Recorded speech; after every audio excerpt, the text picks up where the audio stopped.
Hinahanap ka ni Lord. Hi there, kumusta ka? Maraming pagkakataon kapag alam nating pumalpak na naman tayo, nagkasala tayo, ang unang instinct natin is, hindi na muna ako magpipray kasi nahihiya ako kay Lord. But today, I would like to encourage you. Kahit gaano pa kalaki yung kasalanang nagawa natin, hinahanap ka ni Lord. Because God wants a relationship with you. From the beginning pa lang, yun na yung desire ni Lord, a relationship with you. Hindi siya naghahanap ng perfect, kundi genuine relationship. Kung babalikan natin yung story ni Adan at ni Eva nung time na nagkasala na sila, nagtago sila agad nun. Pero dumating pa rin si God dun sa appointment place nila. Tapos alam mo, sabi ni God, kahit alam niya nagkasala na sila, sabi niya, Adan, asan ka? God was still looking for them, kahit alam na ni God na nagkasala sila.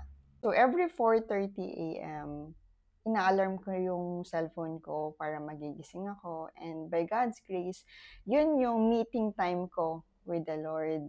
Maraming pagkakataon na kapag tumunog na yung alarm clock, inaantok pa talaga ako. So sasabihin ko, Lord, 5 minutes, Lord, 10 minutes, 15 minutes. At kapag hindi ako nakakabangon kaagad, doon sa oras na parang feeling ko, ni-schedule ko kay Lord, nagigilty ako lagi. Na parang sabi ko na, baka hindi sasagutin ni Lord yung prayer ko today.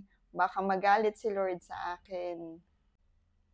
And I am just so blessed kasi nung ganun yung nararamdaman ko, God spoke to me to one of Rev Ito's preachings.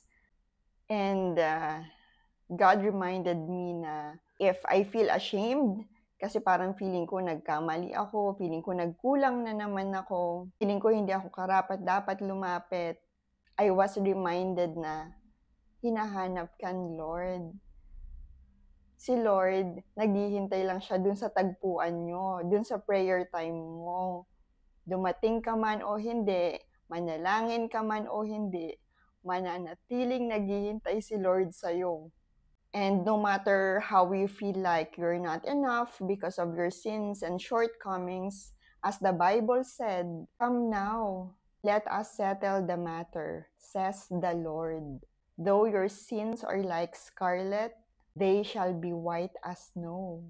Though they are red as crimson, they shall be like wool. Kaya whenever you feel like pumalpak ka na naman, huwag kang lumayo. Don't hide from God. Hide in God's loving arms. And that's the very reason kung bakit ibinigay ng Ama ang bugtong na anak sa atin, si Jesus Christ. So we can come boldly to God's loving presence kahit makasalanan pa tayo.